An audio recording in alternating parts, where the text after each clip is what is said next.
Sisisihan mo na buhay ka pa. Matitikman mo ngayon ang ganti ko sa ginawa mo sa tatay ko. Hindi ka magtatagumpay. Isa ka lang batang walang silbi. Ampun ka lang. Kaya wala ka ng karapatang maghari-harian sa kagubatang ito.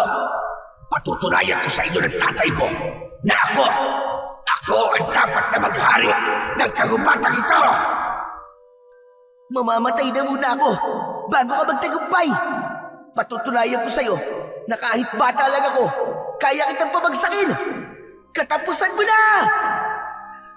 Lalaban ako hanggang sa aking huling hininga! Magandang araw po sa inyong lahat.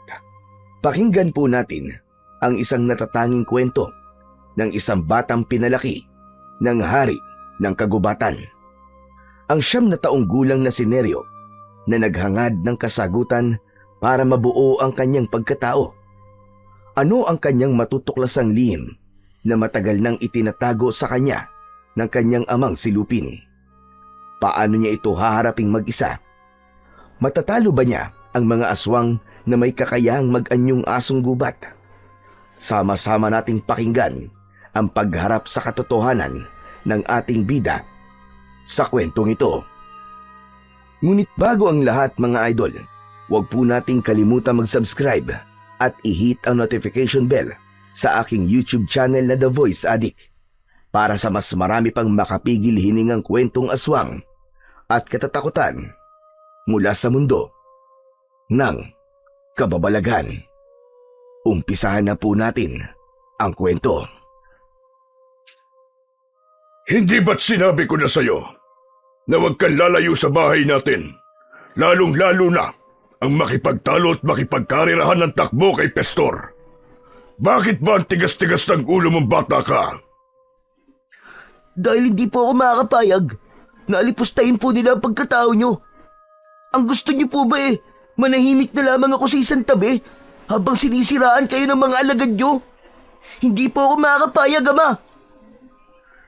Pinalampas mo na lang sana sa kabilang tega mo. Kita mo ang nangyari sa'yo. Muntik ka pang mapahamak. Nahulog ka sa ilog. At hindi basta-bastang ilog lang yun, Neryo. Yun ang pinakadelikadong ilog dito sa gubat. Dahil marami nang namamatay na hayop sa tubig na yun. Hindi mo alam kung gaano ako nag-alala sa'yo. Hindi ka ba nag-iisip? Baka nga sinadya pa ni Pestor na ihulog ka sa ilog na yun para tuluyan ka nang mawala sa akin. Alam mo naman, naabot langit ang inggit niya sa akin dahil sa pagkakaroon ko ng anak na may kakayahang tumayo at naiiba ang itsura sa kanila. Bakit nga po ba, Tay? Bakit parang naiiba po ako sa inyo? Alam ko po sa sarili ko na hindi tayo magkamuka. Kaya nga po palagi nila ako pinagtatawanan at pinagkakaisahan dahil hindi raw po kayo ang tatay ko. Ano naman kung hindi tayo magkamuka? May magbabago ba? Magiging kamukha lang kita kapag sumapit ka na sa tamang edad, anak. Saka ano bang nakataya sa pinagpupustahan nyo kapag nanalo ka sa karera? Ang kapalit daw po ng pakikipagduelo ko kay Pestor ay titigilan niya na po ang panggugulo niya sa akin dahil hindi raw po niyo ako totoong anak. At naniwala ka naman sa traidor na yon. Yan bang iniisip mo kung bakit ka nagkakaganyan na hindi kita totoong anak? Ilang beses ko bang sasabihin sa'yo na pamilya kita, anak kita? Pero bakit hindi nga po tayo magkamuka? At ang mga kaibigan ko naman, kamukha nila ang kanilang mga magulang, pero bakit ako? Bakit ganito ang itsura ko, Ama? May buntot ka po at may 4 na paa. Iba rin po ang balat niyo sa akin. Samantalang ako, makinis, maitim, at iba ang mata ko kumpara sa inyo. Anak, kahit ano pa ang itsura mo, anak kita, at yun ang tatandaan mo. Lumaki ka sa piling ko, inalagaan at minahal. Huwag kang mag-isip ng ganyan sa akin. Kaya't sana, anak, huwag mong papansinin ang mga sinasabi nila sa'yo. Patunayan mo na anak kita. Wala naman silang ambag sa buhay natin. Ni minsan, Hindi sila tumulong sa pag-aalaga at pagpapakain sa'yo. Kaya sa akin ka lang makikinig, anak. Tay, pasensya na po. Hindi ko lang po talaga maiwasan ng hindi magtaka eh. Huwag ka na uling magdududa sa akin, anak. Baka nahuli lang talaga ang pagtubo ng buntot mo. O di kaya naman wala ka pa sa tamang edad. Sige na, kumain ka na, anak. Meron akong hinog na papaya sa lamesa natin. Huwag ka na munang lumayas ngayon, ha? Marami ang mababangis na halimaw ang lumalabas tuwing gabi. At maraming mga nilalang na magtataka sa buhay mo para maagaw ka nila sa akin.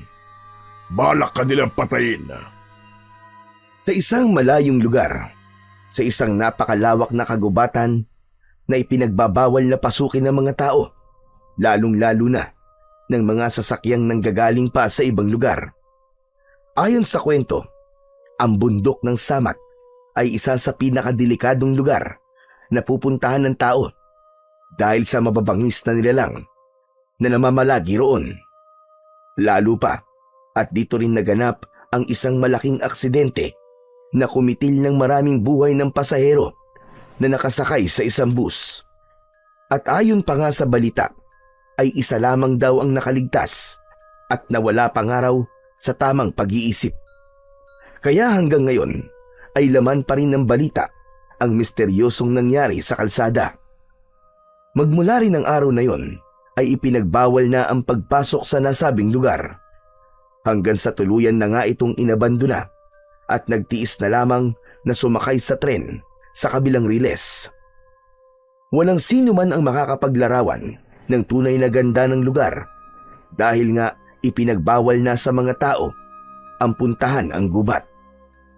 Si Nerio ay isang batang lalaki na napadpad sa gubat na yon at pinalaki ng isang malaki at mabangis na leon. Pero dahil sa inggit ng mga asong gubat sa pagkakaroon ni Lupin ng isang anak na kakaiba sa lahat, palagi na itong tinutukso at sinusubukang patayin para mawala sa landas ng hari ng kagubatan. Naniniwala ang mga ito na si Nerio ang papalit sa posisyon ng kanyang ama bilang isang makapangyarihang nilalang sa buong kagubatan. At yun ang hindi matanggap-tanggap ng pinuno ng mga asong gubat na si Pestor. Pero dahil sa kagustuhan nitong matalo si Lupin at maagaw ang trono nito, ay kinaibigan nito si Nerio para pagtangkaang patayin o di kaya naman ay mailayo sa kanyang ama. Tay, may katanungan po ko. Bakit ba palagi na lamang kumukontra sa inyo si Pestor? Hindi pa ba sapat sa kanya na natalo na siya sa duelo nyo? Gusto niyang agawin ang trono ko. Ang gusto niya, siya ang maging hari ng kagubatan. Ilang beses na kaming nagduelo ng asong gubat na yan. Ilang beses ko rin siyang napabagsak at natatalo. Pero wala pa rin siyang kadalaan. Ayaw niyang tumanggap ng pagkatalo. Kaya marahil ikaw ang ginagamit niya para saktan ako. Kaya ang gusto ko ay mangako ka sa akin, anak. Huwag na huwag kang maniniwala sa mga sinasabi niya. Lalo na ang lumapit sa kanya at sa mga kaibigan niya. Mapapahama ka lamang at ayokong mangyari sa iyo yun, anak. Opo, Tay. Pero hindi po ako mananahimik lang kapag narinig ko na naman ang panunukso nila sa akin. Lalo na ang pagsasalita po nila ng masama laban sa inyo. Marami nang naniniwala sa kanya, Tay. Kaya marami na rin po siyang tauhan. Kahit magsama-sama pa sila, anak, hindi ako natatakot sa kanila. Mas natatakot ako kapag may nangyaring masama sa iyo nang dahil sa kanila. Saka hindi sila mananalo sa akin. Nilapitan ni Lupin ang papayang nakapatong sa ibabaw ng lamesang gawa sa sanga ng kahoy.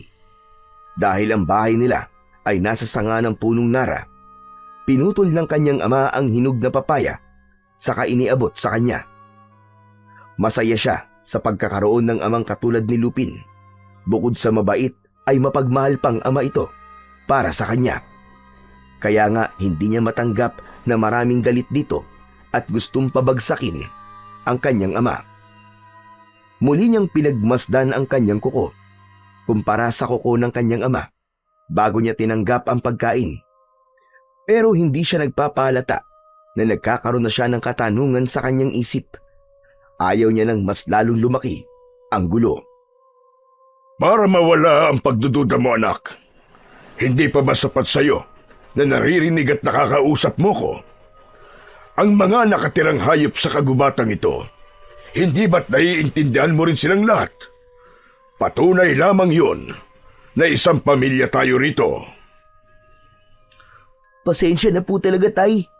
Hindi na po mauulit. Ayos na yon. Basta't huwag mong kalilimutan ang mga ibiniling ko sa'yo. Saka huwag kang pupunta sa tabing kalsada, yung madalas mong puntahan ng mga kaibigan mo. Nakita mo naman na mayroong mga kakaibang bahay sa lugar na yon. Anak, sinasabi ko sa'yo, malulupit ang mga nilalang na nakatira doon. Kahit na anong mangyari, ay wag mong hahayaang makita kanila. Bakit ang dami pong bawal? Natutuwa lang naman po ako sa mga nagliliwanag nilang mga ilaw eh. Tayo po kasi walang ganun. Kung ano lang ang meron tayo, anak, yun lamang din ang pagditiisan natin. Ibang nilalang ang nasa gilid ng kalsada at hindi natin sila mga kauri. Magtatanong pa sana si Neryo sa kanyang ama, subalit iniwan na siya nito. Mabilis itong tumalon pababa ng kanilang bahay. Nahabol na lamang niya ito ng tingin habang kinakagat niya ang isang hiwa ng papaya na nasa kamay niya. Nang mabusog siya sa kanyang mga kinain, ay nahiga na muna siya sa kanyang higaan. Habang nakatingin sa bubong ng kanilang bahay, nagawa naman sa dahon ng anahaw. Nakaipit ito sa sanga ng nara. Hindi niya maiwasan ang hindi magtaka sa ikinikilos ng kanyang ama. Sa tuwing nagtatanong siya sa kanyang ama, ay palagi na lamang itong umiiwas. Lalo na kapag ang pinag-uusapan ay patungkol sa edad niya. Kung ilan lang daw ang guhit na parang bakod sa katawan ng puno, ay yun lang din ang bilang ng kanyang edad. Bigla niyang nahawakan ang nunal niya sa leeg. Ginagawa niya yon kapag nalilito siya sa mga nangyayari sa kanyang paligid. Maya-maya pa ay nakarinig siya ng isang kaluskos mula sa ibaba ng punong kinatatayuan niya. Kaya't dahan-dahan siyang sumilip sa ibaba. Nagulat siya nang makita ang nakangising si Pastor. Palagi nitong ginagawa ang patagong pagpunta sa bahay nila. Kaya naman, bumaba siya para harapin ito. Napagalitan ka na naman, ano? Dahil nabalitaan ni Lupin na natalo ka sa duelo natin. Hindi mo ako natalo. Dinaya mo ako, Pastor. Traidor ka. Ang lakas ng loob mo magpakita sa akin. Saka anong ginagawa mo rito? Dinadamayan ka. Hindi ka ba masaya na may kaibigan kang handang dumamay sa iyo? Napagalitan ako ng dahil sa'yo. Isa pa, hindi kita kaibigan. Bakit mo pinutol ang baging kanina? Muntik na akong manunod dahil sa ginawa mo. Makakaalis ka na. Hindi na ako sasama sa'yo kahit kailan. Kung ganon, hindi ka interesadong malaman kung sino ang mga kamukha mo. Hindi na rin ako maniniwala sa mga sinasabi mo. Kahit sabihin ko sa'yong may mga nilalang akong nakita na kaawig mo. Andun sila sa tabing kalsada. Yung bahay na maraming mga ilaw. Pwede ba? Tigilan mo na ako. Kung may plano ka na naman para ilayo ko sa ama ko, pues hindi ka magtatagumpay, Pastor. Makakaalis ka na. Nag-aaksaya ka lamang ng oras mo dito. Magsasalita pa sana si Pastor nang bigla itong bumagsak sa lupa. Malayo ang tinalsikan nito, ilang dipaan layo kay Neryo. Parehas silang nagulat ni Pastor sa biglang pagdating ni Lupin, ang hari ng kagubatan. Nakita niya ang nakatayo niyang ama sa likod nito. Galit na galit itong humakbang papalapit sa nakahigang si Pastor. Layuan mo ang anak ko kung ayaw mo mamatay sa mga kamay ko. Anak, isa kang hangal. Nakikita mo ba ang itsura niya kumpara sa itsura mo? Patutunayan ko na hindi siya nararapat sa lugar na ito. Kamalasan lamang ang dala ng batang yana. Bata? Tay, bakit po niya ako tinawag na bata? Huwag kang sumali sa usapan namin, Neryo. Umakyat ka na sa bahay. Masyado na madilim ang paligid. Ako na ang bahalang makipag-usap sa kanya. Bakit, Lupin? Ayaw mo bang marinig niya kung ano ang totoo? Patatalsikin ko ang batang yan. Maghintay ka lang at magtatagumpay rin ako. Talagang wala ka ng takot sa ama ko. Hindi siya magiging hari ng kagubatan kung mahina siyang katulad mo. Tumigil ka! Hari-hari! Kalokohan! Nagkataon lang na walang may gustong lumaban sa kanya. Ni hindi nga namin siya kauri. Isa siyang leon at hindi siya nababagay sa lugar namin. Kayo ng ama mo ang mga agaw ng teritoryo at hindi rin ako takot sa kanya.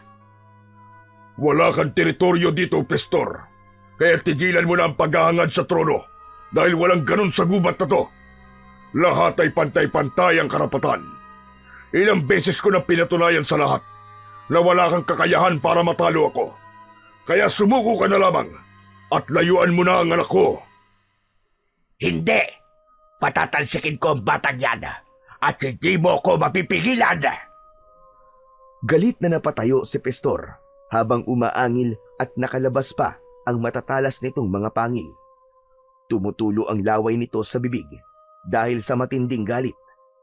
Patuloy ito sa pag-atras at bakas sa mga mata nito ang pagbabanta habang palipat-lipat ang tingin sa kanilang dalawa ng kanyang ama.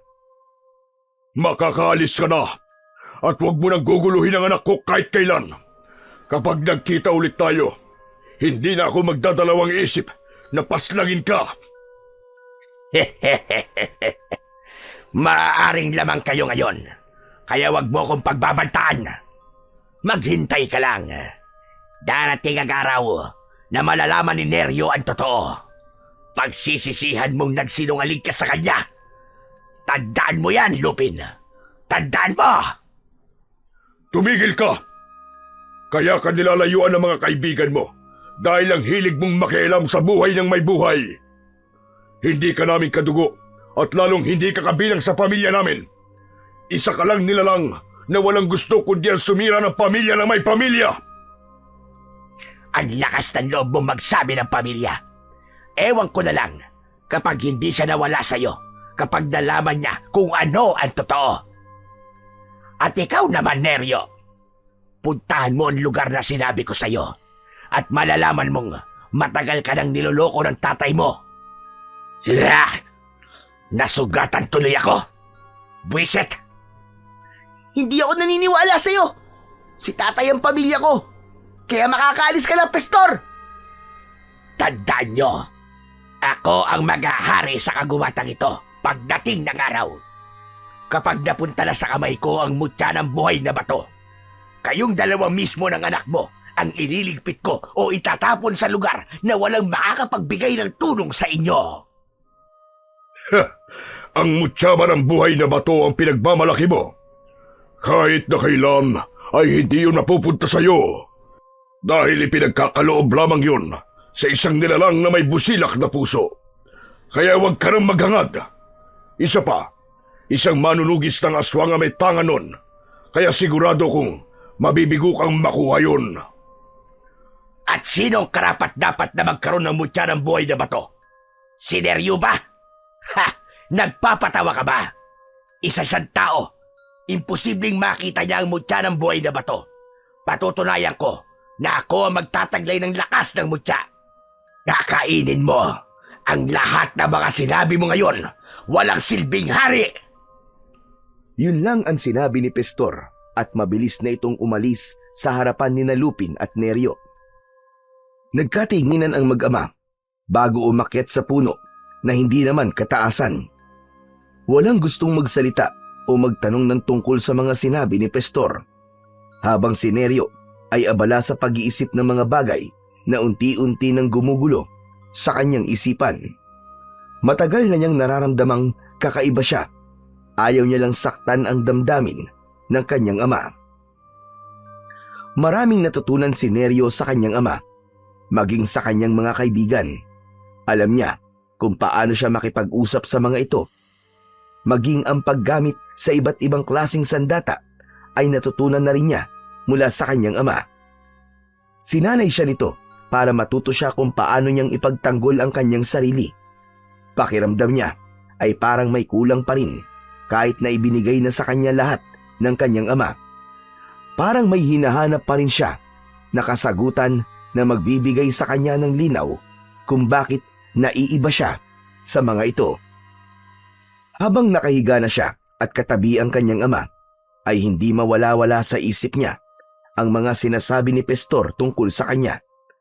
Kahit nakapatong ang kanyang braso sa kanyang mga mata, ay hindi siya dalawin ng antok. Hindi mawala sa isip niya ang mga bahay sa tabing kalsada. Matagal na siyang nakatingin sa lugar na yon, pero kahit kailan ay hindi niya nakikita ang mga itsura ng nilalang na nakatira doon. Maingat siyang bumangon habang inaaninaw kung natutulog na nga ba ang kanyang ama. Mabilis ang tibok ng kanyang puso dahil sa naiisip niyang gawin. Sa pangalawang pagkakataon ay muli niyang susuwayin ang kanyang ama. Halos patingkayad siyang naglakad sa paanan nito. Huwag lang siyang lumika ng ingay. Paglabas niya ng kanilang bahay sa itaas ng puno ng nara, ay muli niyang sinulyapan ang kanyang ama na payapa pa ring natutulog sa sanga ng puno. Patawarin niyo po ako, Tay. Pero gagawin ko po ito para sa ikatatahimik po ng kalooban ko. Saka ako na lamang po haharapin ang galit niyo. Sana'y maintindihan niyo po ako. Kailangan kong malaman kung ano ba talaga ang nilalang na nakatira sa bahay sa gilid ng kalsada. Sa kanya nilisan ang lugar na yon. Tumakbo siya na parang isang leon. Halos hindi lumapat ang kanyang paa at kamay sa lupa sa bilis ng takbo niya papunta sa gilid ng kalsada sa paanan ng bundok. Ilang oras din ang kailangan niyang takbuin para marating ang lugar na yon. Ang mga baging na nakasabit sa puno ay mabilis niyang nilambitinan, makatawid lang sa kabilang puno. Yun ang isa sa kakayahan ng mga unggoy na napag-aralan niya ng gayahin. Pagkalipas ng 1.5 oras na pagtakbo, sa wakas ay narating na niya ang gilid ng kalsada.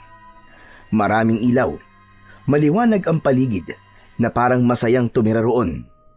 May mga nakatayong poste sa bawat gilid ng kalsada. Tahimik ang labas ng bahay, kaya matyaga pa siyang naghintay sa lugar na yon.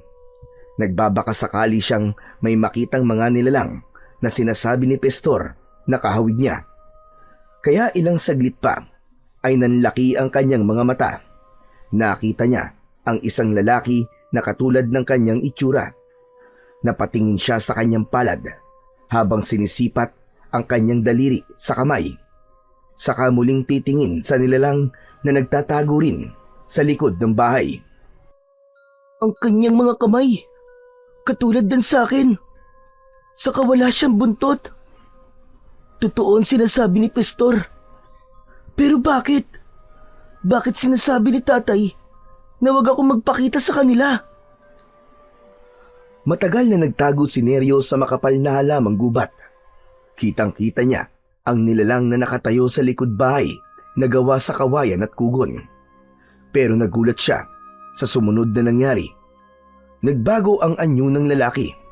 Humaba ang bibig nito. Ganon din ang tenga nito. Tumubo ang buntot at balahibo ng nilalang.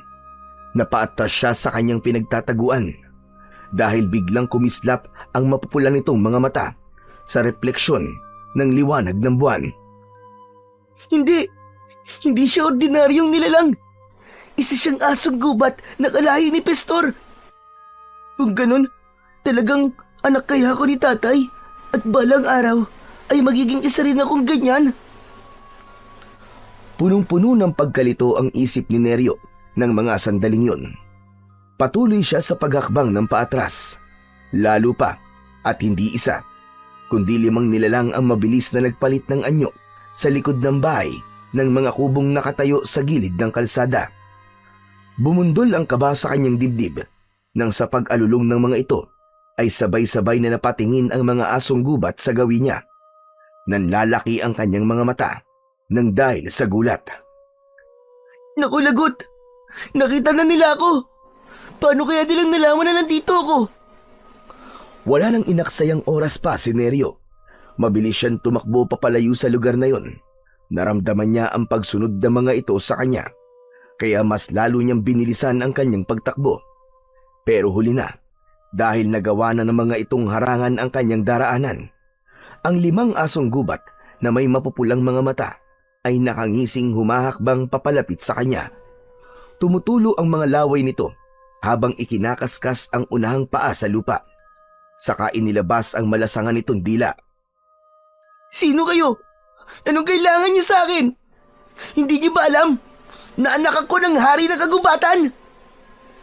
Tila hindi naiintindihan ng mga asong gubat ang sinasabi ni Neryo dahil wala siyang kaalam-alam na iba ang lingwaheng lumalabas sa kanyang bibig. Kaya naman, imbis na matakot, ay sabay-sabay pa ang mga ito sa pag-atake sa kanya. Nagawa niya kagad na makatalon sa baging bago pa man siya abutan ng mga ito.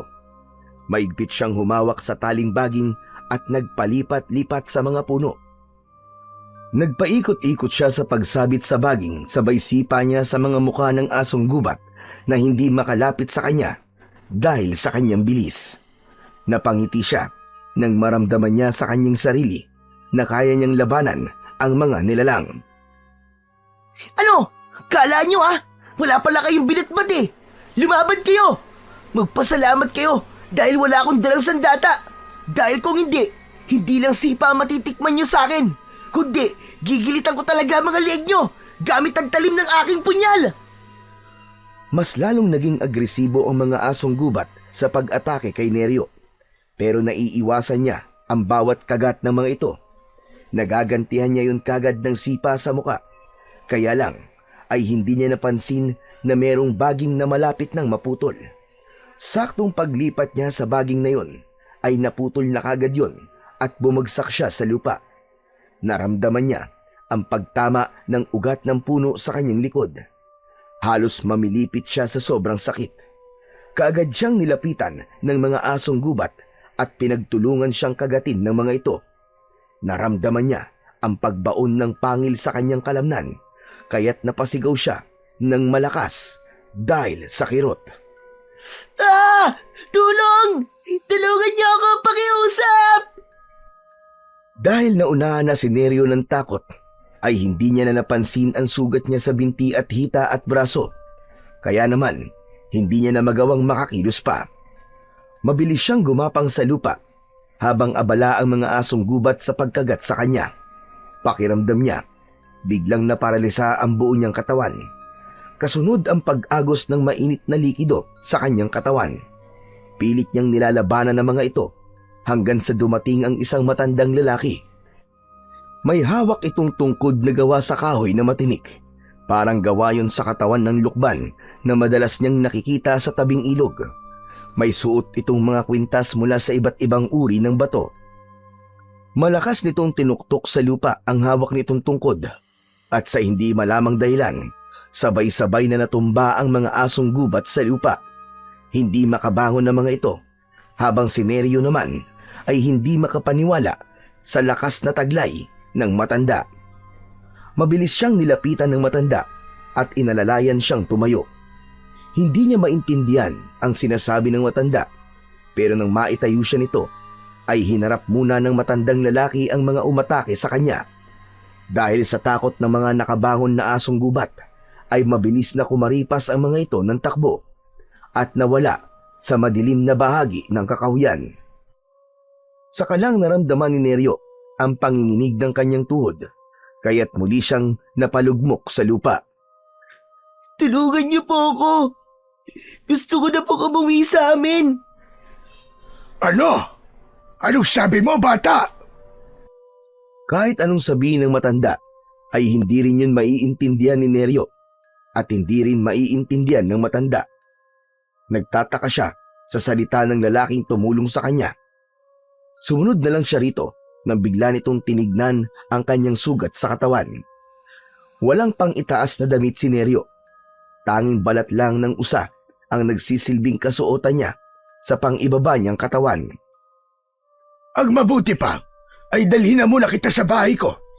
Masyadong malalim ang mga sugat mo sa katawan. Puro angil lamang ang naririnig ko mula sa iyo. Para kang leon kung umangil. Nakakunot ang noo ni Neryo nang bigla siyang buhati ng matanda.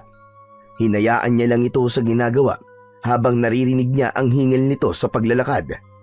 Ilang minuto pa ay nakarating na sila sa bahay na gawa sa kawayan at ang bubong naman ay gawa sa dahon ng anahaw. Katulad yun ng kanilang bubong pero hindi ng itsura ng tirahan. Pagpasok nila sa loob ng bahay ng matanda ay ibinaba siya nito sa upuang gawa sa kawayan. Mabilis itong pumasok sa silid nito at pagbalik ay meron na itong isang uri ng kwintas na may balot ng kulay pulang tela ang palawit. Kaagad nitong isinuot sa kanyang leeg ang kwintas na yon. Oh, hayan! Sa'yo na ang mutya ng buhay na bato. Para alam ko kung ano ang ibig sabihin ng mga tunog na lumalabas sa bibig mo. Hindi tayo magkaintindihan eh. Panay lang ang angil mo. Alam kong isa kang bata na nakatira sa kagubatan. Sa pagkakatanda ko, 2 beses na kitang nakitang nakikipaglaro sa mga hayop sa gubat. Ano po ba ang bagay na nasa leeg ko? Oh, yan! Hindi naiintindihan na kita. Ang mutya na yan ay para sa mga nilalang o hayop na gusto kong makausap. Kasi kanina, ang dating ng salita mo sa akin, puro pag-angil lamang ng isang hayop. Kaya naman ganyan ka magsalita. Hindi ko po masyadong naiintindihan kung ano po ang ibig niyong sabihin. Ang mahalaga po naiintindihan niyo na po ang mga sinasabi ko. Kailangan ko nang umuwi sa amin. Nag-aalala na ang aking ama. Tumakas lang ako sa kanya Pero nasa paligid pa rin ng mga aswang na umatake sa iyo kanina. Isa pa, hindi kita papayagang umalis dahil sa mga sugat mo. Ano pong sabi niyo? Aswang? Aswang po ang tawag sa mga asong gubat na may mapupulang mga mata? Hindi sila ordinaryong asong gubat. Sila ang mga nilalang na nagtatago sa anyo bilang isang asong gubat. Ang palatandaan sa kanila ay ang mapupula nilang mga mata. Kauri mo sila, isang tao. Teka, sandali lang. Tao? Tawag niyo sa akin tao? Tama ka. Hindi mo ba alam yon? Isinama kita rito dahil sa magiging epekto ng kagat nila sa sugat mo. Katulad ng sinabi ko, hindi sila mga asong gubat lamang. Sila ang mga aswang na uubos sa mga nilalang na nakatira sa kagubatan. Teka, kanina pa tayo nag-uusap Hindi ko pa alam kung ano ang pangalan mo at kung taga saan ka. Neryo ang pangalan ko at sa kagubatan ako nakatira. Wala po akong ina, pero meron akong ama. Kayo, ano pong tatawag ko sa inyo? Hindi pa rin ako nakakapagpasalamat sa tulong na binigay niyo sa akin at sa binigay niyong kwintas na to. Tawagin mo na lamang akong Lolo Teloy. Dito talaga ako nakatira. Isa akong manunugis ng aswang. Meron akong anak na babae na nakakulong naman sa mental hospital. Nasiraan siya ng ulo dahil sa mga nangyari sa kanya. Pero sa awa naman ng Diyos, ay unti-unti na siyang bumabalik sa dati. Ano? Gusto mo bang iatid kita sa bahay niyo pagkatapos kitang gamutin? Naku, wag na. Malayo ang bahay namin sa lugar na to. Isa pa, hindi yung katulad ng bahay nyo.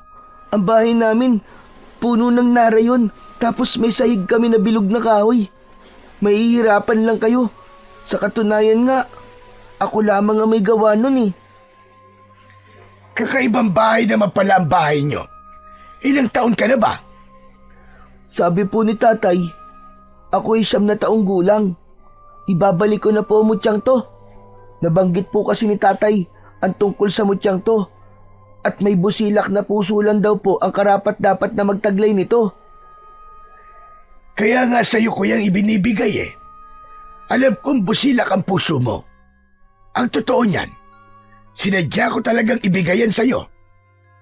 Isang mutyayan ng batong buhay na kayang pumatay sa mga aswang na umatake sa'yo kanina. Ewan ko ba kung bakit magaan ang loob ko sa'yo. Kahit nung una pa lang kitang nakita habang nakikipaglaban sa mga aso gubat. Hindi ba't nabanggit ko naman sa'yo na pangalawang beses na itong pagkikita natin? Saka, ang epekto ng mutya na yan ay para mas lalo tayo magkaintindihan. Pero sa ngayon, kailangan na muna nating gamutin ang mga sugat mo. Maraming salamat, Lolo Teloy. Medyo mainit na nga po ang pakiramdam ko at masakit po ang mga sugat ko sa katawan. O sige na, maiga ka na muna dyan. Epekto yan ang kagat nila at may lason yan. Isa pa, medyo madilim pa sa labas at nawala na rin ang liwanag ng sikat ng buwan. Kaya mas makabubuti kung hihintayin mong lumiwanag ang paligid bago ka umuwi sa inyo. Inihatid ni Lolo Teloy si Neryo sa kwarto nito. Habang papalapit siya sa higaan, ay palakas ng palakas ang panginginig ng kanyang katawan. Hindi niya mapigilan ang pagtulo ng kanyang laway. Ganon din ang pagtirik ng kanyang mga mata. Kaya nagawa niyang makahiga ng mabilis sa katre na gawa sa kawayan. Ganon din ang pagmamadali ng matanda sa pagbubukas ng lumang aparador nito. Meron itong kinuha sa loob at dahil nanlalabo na ang kanyang paningin dahil sa sakit ng kanyang sugat, pinakiramdaman na lamang niya ang gamot na lumapat sa kanyang sugat. Maya-maya lang ay nawala na ang sakit ng sugat niya, pero ang pumalit naman ay ang pamimigat ng talukap ng kanyang mga mata. Bago siya hinila ng antok, ay naalala pa niya ang kanyang ama. Tiyak na nag-aalala na ito sa kanya kapag napansin nitong wala siya sa tabi nito. Pero kahit na anong gawing pagpupumilit niya na bumangon, ay tuluyan na nga siyang nakatulog. Tirik ang araw nang magising siya sa kwarto ng matanda. Dahan-dahan niyang inilinga ang kanyang paningin sa paligid ng kanyang silid. Bagya na lamang din ang nararamdaman niyang sakit sa kanyang sugat sa kanyang katawan. Nakatulong ang kulay puting tela na benda sa mga tama ng kagat sa kanyang katawan. Maya-maya pa ay narinig niya ang mahihinang yabag ng paa ng matanda. May dala itong mainit na sabaw na nakalagay sa mangkok na nakapatong sa malapad na tabla ng kahoy. Bigla siyang nakaramdam ng gutom. Kahit na ngayon lamang siya nakakita ng ganong klaseng pagkain. Madalas na kinakain niya ay prutas. Magkakasunod na paglunok ng laway at pagkalam ng kanyang sikmura ang narinig ng matanda mula kay Neryo. Sige na iyo, kumain ka na muna nang makabawi ka ng lakas. Masyadong mataas ang lagdat mo kagabi, kaya alam kong mahina pa rin ang katawan mo ngayon. Ipinagluto na lamang muna kita ng sinabawang baboy na may papaya. Bago ka umuwi, ay kailangan mong magpalakas. Hindi ko po alam kung paano kainin to, Lolo Teloy eh. Napansin ni Neryo ang pagkunot ng noo ni Lolo Teloy. Baka sa mukha nito ang pagtataka sa sinabing yun ng bata. Sinabayan naman niya yun ng pagbangon niya sa katre at hindi inaalis ang paningin sa mangkok na dala ng matanda. Maya-maya pa ay inilapag na yon sa lamesang gawa sa kawayan. Teka. Ang ibig mo bang sabihin ay hindi ka pa nakakatikim ng pagkain ito? Isang uri lang ito ng inumin na kayang magbigay ng lakas sa iyong katawan. Mangyaring palaging bunga lamang po ng mga puno ang natitikman ko. Yun po ang pagkain ko. Ito pong umuusok na sabaw. Talagang ngayon lamang po ako nakakita ng ganito. O sige. Naiintindihan ko na. Susubuan na lamang kita ng makakain ka na. Mas masarap kainin ito kapag mainit ang sabaw. Hindi na nga napigilan ni Neryo ang matanda nang dumampot ito ng kutsara sa mangkok nito. Sinubuan siya nito at nang malasahan niya ang mainit na likido sa kanyang lalamunan na may konting asim, ay biglang nanlaki ang kanyang mga mata. Hindi maitago sa kanyang muka ang saya nang matikman ang pagkain. Masarap yun at kakaiba ang lasa. Pero mabilis ding nawala ang ngiti niya sa labi nang maalala ang kanyang ama. Marami siyang itatanong dito, ngayong alam na niya kung ano ang tawag sa kanya. Halos pamawisan siya nang maubos niya ang pagkaing ibinigay sa kanya ng matanda. Sandali lamang siya nagpahinga. Pagkatapos ay inabutan na siya ng matanda ng isang uri ng kasuotan na ibang-iba sa suot niyang damit. Oh, heto. Magsuot ka na muna ng pang-itaas na damit nang hindi sumakit ang sikmura mo. Salamat po. Pero hindi ko po matatanggap yan, Lolo Teloy. Ayoko po malaman ng aking ama na nagpunta po ako sa lugar na to. Maigpit niya po akong pinagbabawalang makisalamuha sa mga tao. Sige po, aalis na po ako. Baka kagabi pa po ako hinahanap ng aking ama eh. O sige, ikaw ang bahala. Ito na lamang ang dalin mo. Isa itong uri ng tungkod na gawa sa kahoy ng lukban. Magagamit mo ito laban sa mga masasamang elemento na makakasalubong mo sa daan. O sige na, huwag mo na itong tanggihan. Sana ay hindi pa ito ang huli nating pagkikita. Sana nga po. At kung ano man pong klaseng nilalang ang mga makakasalubong ko sa daan, sana po ay hindi na maulit sa akin ng muntik na ako mapahamak. Ayoko po kasing mag-alala sa akin ng aking amay.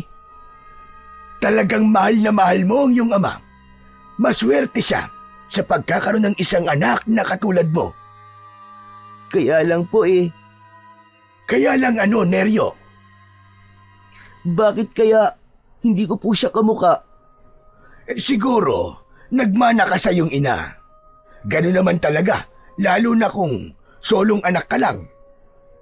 Siguro nga po. Sige po, tatanggapin ko po itong tungkod. At marami pong salamat ulit sa tulong nyo. Pagkatapos magpaalam, ay mabilis siyang lumabas ng bahay ng matanda. Katulad ng nakasanayan niyang paglalakad, habang papalayo siya sa bahay ng matanda, ay hindi pa rin nakaligtas sa kanyang paningin ang bakas ng pagtataka sa mukha ng matanda. Siguro dahil kakaiba talaga ang paraan niya ng kanyang paglalakad. Pagdating niya sa gitnang kagubatan, ay muli siyang kumapit sa mga baging na nakalaylay sa mga puno at nagpalipat-lipat siya sa bawat punong madaraanan niya. Pero natigil siya sa paglukso at tumalon siya sa lupa nang makita ang grupo ni Pestor na nakaabang sa kanya. Nakangisi ang mga ito na parang nang-aasar at nahuhulaan kung saan siya nanggaling. Alam kong pupunta ka sa lugar na sinasabi ko sa'yo. Aminin mo man sa hindi, may nabubuo ng tanong sa iyong isipan. Ano? Tama ba ako? Tila nang aasar pa ang paraan ng pagsasalita ni Pestor habang naglalakad ito ng paikot kay Neryo. Napansin na rin ito ang mga benda sa kanyang katawan, maging ang hawak niyang tungkod. Pero mas natigilan ito sa suot niyang kwintas. Bakas sa mga mata ng asong gubat na si Pestor ang inggit. Hindi mo na maitatanggi kung saan ka nanggaling. Kaya lang, mukhang huli na ang dating mo. Napabagsak ko na ang iyong ama. Wala na siya. Tiyempong-tiyempong pag-alis mo kagabi. Malaya namin na isagawa ang mga binabalak namin gawin sa kanya. Biglang nanlamig ang buong katawan ni Neryo sa sinabing yon ni Pestor. Alam niyang hindi ito nagbibiro. Maigpit na hinawakan niya ang kanyang tungkod at hinarap ang asong gubat, kasama ang mga alagad nito na nakangising umaangil pa sa kanya. Hindi rin maitatago ang hindi pagkakagusto ng mga ito sa pananatili niya sa teritoryo ng kanyang ama. Mga hayop kayo! Anong ginawa niyo sa ama ko? Hanggang ngayon ba naman ay naniniwala ka pa rin anak ka niya? Kalokohan talaga. Kahit alam mo na ang buong katotohanan, ay nagbubulag-bulagan ka pa rin. Ang tanong ko, sagutin mo! Nasaan ang ama ko? Anong ginawa niyo sa kanya? Wala na siya. At totoo ang sinasabi ko. Patay na ang ama mo. At kahit saan mo siya hanapin, ay wala na siya. Hindi mo na siya matatagpuan. Natangay na siya ng malakas na agos ng tubig dahil sa paghahanap sa'yo. Sinabi ko naman, di ba, na kaya kong paghiwalayin kayo. Hindi. Hindi totoo yung sinasabi mo. Hindi! Huwag mo akong linlangin. Hayop ka. Dahil sa oras sa papatunayan ko niloloko mo lang ako. Ako mismo ang papatay sa'yo. Tanggapin mo na lang ang kapalaran niya. Wala na siya. Natalo ko na siya. Binitiwan ni Neryo ang hawak niyang tungkod at sinuntok niya ang muka ni Pestor, pero hindi ito natinag. Sa halip, tumawa lang ito ng malakas na parang masaya pa ito sa reaksyon ng kanyang muka. Lalo na nang pumatak ang kanyang mga luha sa kanyang mga mata. Hindi pa siya nasiyahan. Mahigpit niyang sinakal ang leeg nito. Pagsisisihan mong nabuhay ka pa. Matitikman mo ngayon ang ganti ko sa ginawa mo sa tatay ko. Hindi ka magtatagumpay. Isa ka lang batang walang silbi. Ampong ka lang, kaya wala ka rin karapatang maghari-harian sa kagubatang ito. Patutunayan ko sa inyo ng tatay mo na ako ang dapat na maghari sa kagubatang ito. Mamamatay na muna ako bago ka magtagumpay. Patutunayan ko sa'yo na kahit bata lang ako, kayang-kaya kitang pabagsakin. Katapusan mo na! Ah! Lalaban ako hanggang sa aking huling hininga. Magkakasunod na pinagsususuntok ni Neryo ang muka ni Pestor, at nang makakuha siya ng pagkakataon, ay mabilis niyang dinampot ang kanyang tungkod. Buong lakas niyang ipinalo ang kanyang tungkod sa katawan ni Pestor. Nagulat siya nang tumalsik ito sa malayo.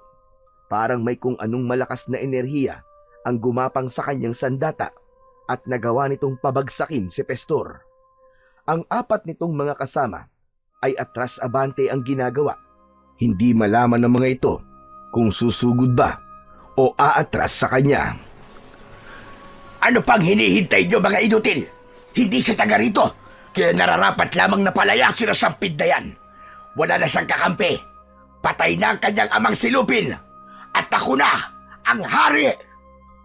Hindi kayo magtatagumpay. Hindi papatay ang aking ama hanggat hindi ko nakikita ang kanyang katawan. Kaya kayo ang umalis sa lugar na to. Kampon kayo na masasama. Sugurin nyo na! Huwag niyong sabihin na tatakot kayo sa isang batang mahina. Hindi sumunod ang mga asong gubat sa utos ni Pestor, kaya ito na mismo ang sumugod sa kanya. Malalaki ang hakbang ng mga paa ni Pestor na tumalon pasugod sa kinatatayuan ni Neryo. Pero maagap niyang naiwasan yon. Sinalubong niya ng pagpalo ng tungkod na tumama sa leeg ni Pestor. Bumagsak ito pasadsad sa lupa. Saka naman natigilan si Neryo sa biglang pagbilis ng kilos niya. Nagawa na ring sumugod ng mga asong gubat para pagtulungan siya ng mga ito. Subalit sa bawat pagtama ng kanyang tungkod sa katawan ng mga alagad ni Pestor, ay bumabagsak ang mga ito sa lupa. Hindi sila makabangon habang bumubulwak ang dugo sa mga bibig nito. Nilapitan niya ang nakahandusay na si Pestor at itinukod niya ang kanyang tungkod sa leeg nito. Kaya wag mong mamaliitin ang kakayahan ng isang batang katulad ko. Baka nakakalimutan mo, isa akong anak ng hari ng kagubatan. Hanggang ngayon niloloko mo pa rin ang sarili mo. Tumigil ka! Nasaan ang tatay ko? Sumagot ka! Puntahan mo sa ilog. Doon ko siya itinapon pagkatapos ko siyang kagatin sa batok. Kaya patay na siya sa sugat at pagkalunod. Parang pinagbagsakan ng langit at lupa si Neryo sa kanyang narinig mula kay Pestor.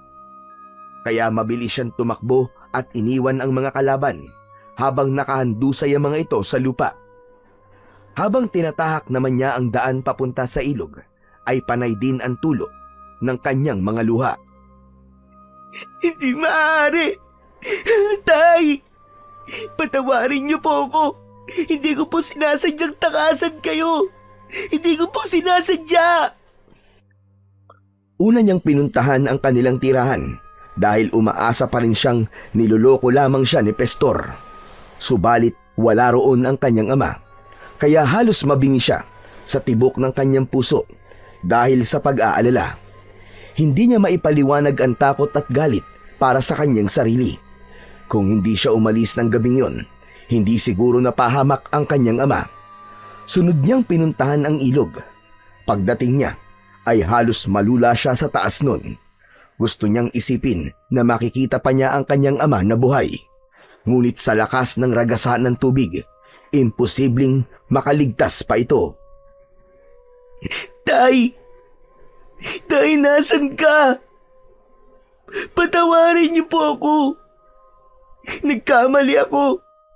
Hindi ko po sinasadyang iwan kayo, Tay. Tay! Tay, nasan ka? Tay! Umalingaw-ngaw ang boses ni Neryo habang nakatayo sa gilid ng ilog. Tila nakikisimpatya ang panahon sa kanyang pagdadalamhati dahil kumulog at kumidlat.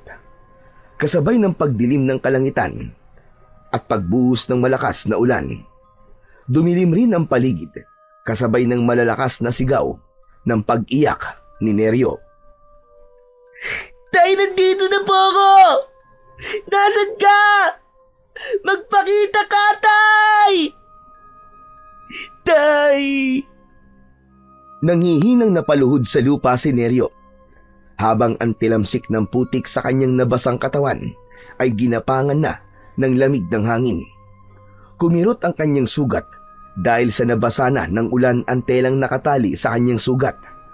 Nanginginig ang kanyang buong katawan habang yakap ang tungkod. Wala siyang tigil sa pag-iyak at pagtawag sa pangalan ng kanyang ama. Sobra siyang nagsisisi sa kanyang ginawa. Pakiramdam niya, mag-isa na lamang siya sa mundo.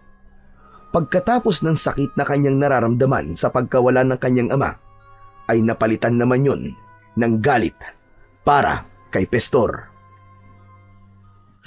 Pagbabayaran ni Pestor ang ginawa niyang ito sa inyo, Tay. Lahat ng may kinalaman sa pagkawala niyo, mananagot silang lahat sa akin. Tumayo si Neryo at tumingala sa langit habang malakas na sumisigaw.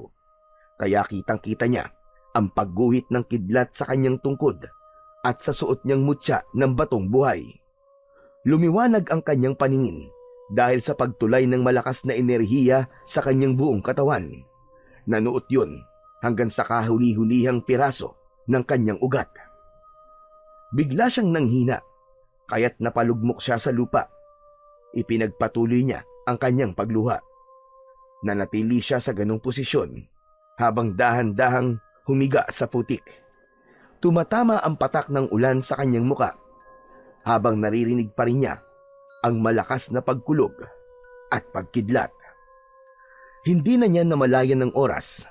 Medyo madilim na nang siya ay bumangon. Pinagmasdan ni Neryo ang hawak niyang tungkod, pati na ang suot niyang kwintas. Hindi siya maaaring magkamali. Nakita niyang nagkaroon ng kulay pulang liwanag ang suot niyang kwintas. Maging ang kanyang tungkod. Isang bagay na sobra niyang pinagtatakahan. Hindi pa rin tumigil ang ulan, pero hindi maitatanggi ang biglang paglakas ng kanyang pandinig, pangamoy at pakiramdam sa paligid. Alam niyang may mga nilalang na nakatayo sa kanyang likuran. Nagbago rin ang simoy ng hangin. Amoy na nabubulok na laman ng hayop. Pamilyar yun sa kanya at alam niya, ito na ang aswang na tinutukoy ng matanda. Dahan-dahan siyang humarap sa mga ito. Tila dito niya gustong ibaling ang galit niya. Kung ayaw niyo pang mamatay, makakaalis na kayo. Pero kung gusto na ninyong tikman ang galit ko, lumapit kayo at hindi ko kayo uurungan. Mahigpit na hinawakan ni Neryo ang tungkod at itinutok yun sa mga nakatayong asong gubat. Tila hindi nito alam kung ano ang nasa katawan niya, kaya imbis na umatras ay pasugod ang mga ito na umatake sa kanya. Sinabayan niya yon ng kanyang pag-ikot sa ere at saktong pagharap niya ay tinamaan ng mga ito sa katawan. Halos lumipad ang mga ito sa lakas ng epekto ng kanyang sandata. Kasunod, ang pagliwanag ng kanyang suot na mutya. Biglang nagtaklob ang mga ito ng mga mata. Tila nasisilaw ang mga asong gubat sa lakas ng liwanag. Sinamantala niya ang pagkakataon, mabilis niyang nilapitan ang mga ito at pinagpapapalo niya ng kanyang tungkod. Sa pagbaon ng tinik ng kanyang sandata sa katawan ng mga ito, bumulwak ang dugo sa sugat at nagkikikisay ang mga katawan na pilit na ibinabaon ang kanilang mga ulo sa lupa. Hindi makontrol ng mga ito ang sariling katawan. Kasunod ang pagkasunog na parang papel kahit na may presensya ng tubig at ulan. Wala, anong klaseng tungkod ba to? Maging ang suot kong mutya. Paano naging ganito ang epekto nito sa katawan nila? Muling sinulyapan ni Neryo ang mga kalaban. Nilapitan niya ito habang gumagapang sa lupa papalayo sa kanya. May sugat na ito sa katawan. Akma na sanang papaluin niya ito ng kanyang sandata nang biglang nagbago ang anyo nito. Naging isang tao na walang suot na damit. Mas lalo nitong hinabol ang hininga nang mawala na ang pagkaaswang nito. Kaya lang, sa muling pagliwanag ng suot niyang mutya ay nasunog na rin ito habang ang mapupulang mga mata ay naging kulay itim. Nagulat na lamang siya sa biglang pagsalita ng pamilyar na boses sa kanyang likuran. Neryo, anak, ikaw ba yan? Paano mo silang napatay? Tay! Tay! Hindi ka po patay! Hindi ko po alam, Tay. Dahil po yun sa sandata ko. Hindi napigilan ni Neryo ang kanyang sarili. Mabilis siyang tumakbo sa kinatatayuan ng kanyang ama. Mahigpit niya itong niyakap sa bewang. Akala ko po, iniwan niyo na po talaga ako. Kanina ko pa po kayo hinahanap. Ano po nangyari sa inyo? Nakausap ko po si Pistor. Ang sabi niya, patay na raw po kayo. Nakaligtas lang ako, anak. Patraidor silang umatake. Mabuti na lamang talaga. At nakakapit ako sa puno at naisip kita. Kaya sinikap kong mabuhay. Saan ka ba nagpunta? Bakit nawala ka bigla sa tabi ko? Patawarin niyo po ako, Tay. Hindi ko po dapat ginawa yon. Naniwala po ako sa mga sinabi ni Pestor. Pero, paano niyo po may papaliwanag ang mga nilalang na ito?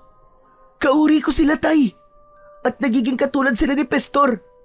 Ano pong klaseng nilalang sila, Tay? Naguguluhan na po talaga ako sa mga nangyayari.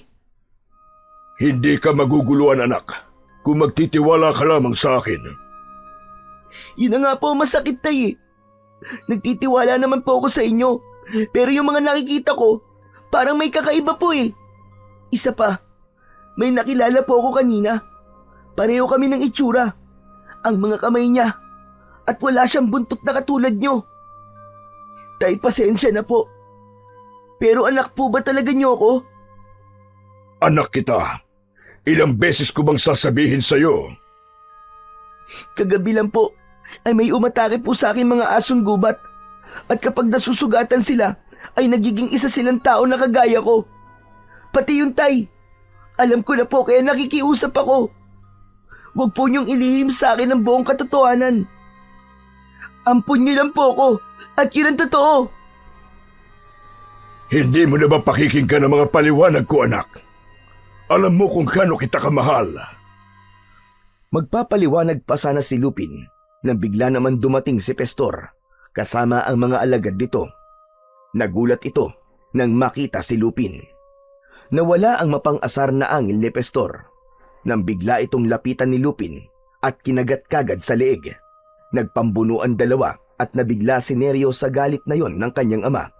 Kitang-kita niya kung paanong bumaon ang pangil ng kanyang ama sa leeg ni Pestor. Nagpupumiglas ito, ngunit hindi ito makawala dahil higit na mas malakas ang leon. Kumilos na rin ang mga alagad nito at siya naman ang sinugod. Walang kaalam-alam ang mga asong gubat sa malakas na taglay ng kapangyarihan ng suot na mutya ni Neryo. Kaya paglukso ng mga ito papalapit sa kanyang kinatatayuan, ay sinalubong naman ito ng malakas na pagkalat ng liwanag sa palawit ng kanyang mutya. Bumagsak ang mga ito sa lupa habang umaangil na parang asong nasasaktan. Sina Lupin at Pestor ay biglang natigilan nang makita ang sabay-sabay na pagbagsak ng mga asong gubat sa lupa. Mabilis na lumapit si Lupin kay Neryo na hindi makapaniwala sa kanyang ginawa. Saka lang nito sinulyapan ang mga naunang asong gubat na nasaktan. Paanong nangyari yun, anak? Paanong nagkaroon ka ng ganyang kalakas na sandata? Dahil dito, Tay. Ibinigay sa akin to ni Lolo Teloy. Ang mutya ng buhay na bato. Ano ka mo? Lolo Teloy? Paano mo siyang nakilala? Kilala niyo po ba siya, Tay? Siya ang mahusay na manunugis ng aswang sa Hadikya. Ang mga taong nag-aanyong asong gubat at baboy ramo. Pumapatay sila ng mga nilalang na pwede nilang gawing pagkain. Lalo na ang mga tao. Tay, alam niyo po ang tungkol sa mga tao? Pati na sa aswang na Hadikya? Patawarin mo ko, anak. Pero siguro ay panahon na para malaman mo ang buong katotohanan. Hindi niya masasabi sa iyo ang lahat. Kaya huwag kang maniwala sa leon na yan. Punong-puno siya ng kasinungalingan. Hindi na ituloy ni Lupin ang balak na pagtatapat kay Neryo dahil inagaw ni Pestor ang atensyon ng mag-ama.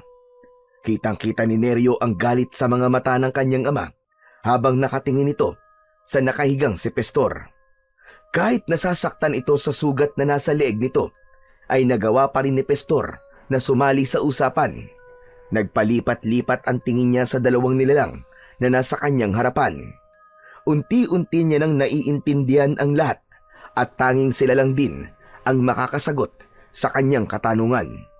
Ang hindi lang niya maintindihan ay kung bakit tila pinipigilan ng kanyang ama na malaman niya ang buong katotohanan tungkol sa kanyang pagkatao. Huwag mo kong piliting patayin ka, Pestor. Hanggat kaya ko pang magtimpi ng galit ko, tigilan mo lang ang pangingialam mo sa buhay namin ng anak ko. Bakit natatakot ka ba? Akala ko talaga napatay na kita. Hindi ka pa natuluyan. Nasolo ko na sana ang buong kagubatan. Ako na sana ang hari ngayon. Bakit ba gustong-gusto mo maagaw ang pagiging hari ko? Ano bang gusto mo mangyari? At pati ang anak ko ay kinugulo mo. Tumayo si Pestor habang nakangising nakatingin sa kanila. Paika-ika itong lumapit sa mga kasamahan nitong hindi pa rin nakakabangon dahil sa malakas na pagkakapalo ni Neryo ng tungkod. Saka ito muling nagsalita. Pinatay mo ang pamilya ko, anak ko at mga magulang ko. Pagkatapos, aasta ka na parang walang nangyari. Imbis na itakwil ka, ay ginawa ka pa nilang hari ng kagubatan. Hindi ba't malaking insulto yon? Alam mong pareho lamang tayong nilalang sa mundo. Hindi ko kasalanan na leyon ako at asong gubat ka lamang. Nahigit akong mas malakas kaysa sayo. Huwag mong isisisi sa akin ang pagkawala ng pamilya mo. Dahil alam mong hindi ko talaga sila maililigtas sa sunog na yon. Kailangan kong unahin ang aking anak. Kung meron man dapat na gumawa nun sa kanila, ikaw yun. Pero nasa ka ng mga sandaling kinailangan kanila. Kasama ka ng mga kaibigan mong iniwan ka rin sa oras ng kagipitan mo. Pagkatapos, ako ngayon ang ginugulo mo. Huwag kang gumawa ng dahilan para malinis ang konsensya mo. Ikaw talaga ang pumatay sa pamilya ko. Tumigil na kayo! Lalong-lalo ka na, Pestor. Tama ang sinabi ni tatay. Wala siyang kasalanan sa'yo. Ikaw ang dapat sisihin. Ikaw ang dapat na tumigil. Wala kang alam dito. Ikaw pa nga ang naging dahilan kung bakit nangyari ito sa amin. Kung hindi dahil sa dala mong kamalasan, hindi kami magkakaganito.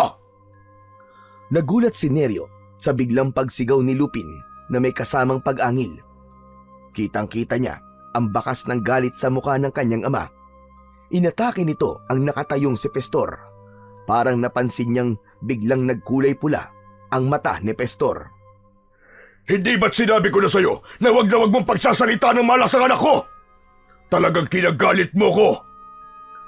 Nang mapansin ni Pestor ang pamumula sa mga mata ni Lupin, pati na ang pagtaas ng balahibo nito sa katawan, ay kumaripas na kagad ito ng takbo papalayo sa kanyang ama.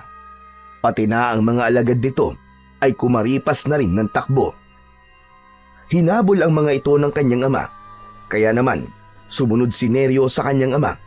Kailangan niyang pigilan ang kanyang ama sa gagawin nitong pagpatay kay Pestor.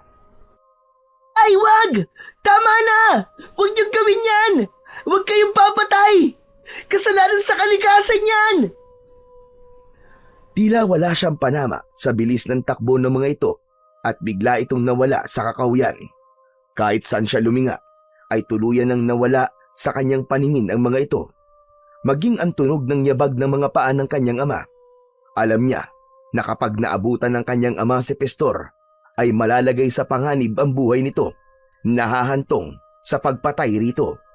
Kaya kahit masasakit ang kanyang katawan, ay pinilit niyang humabol sa pagtakbo sa mga ito. Halos hindi na lumapat ang kanyang paa sa lupa. Ilang baging din ang kinailangan niyang lambitinan para mabilis niyang mahanap ang kanyang ama. Pero nabigo siya. Ilang minuto ang lumipas ay hindi niya nakita ang bakas ng paa ng kanyang ama. Hanggang sa pagsapit niya sa gitnang kagubatan, tumigil siya sa pagtakbo. Para siyang nabibingi sa katahimikan. Maya-maya pa ay nakaramdam siya ng pag-iinit sa suot niyang mutya.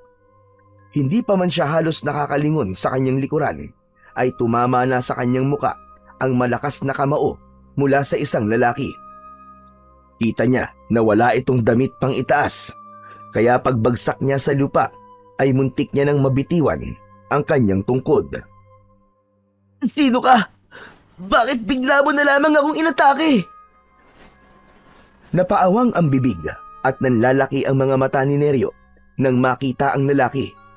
Nakangisi itong tumutulo ang laway na parang wala sa tamang pag-iisip. Napansin din niyang mapupula ang mga mata nito. Kailan ba matatapos ito? Itinukod ni Neryo ang kanyang tungkod sa lupa para makatayo siya.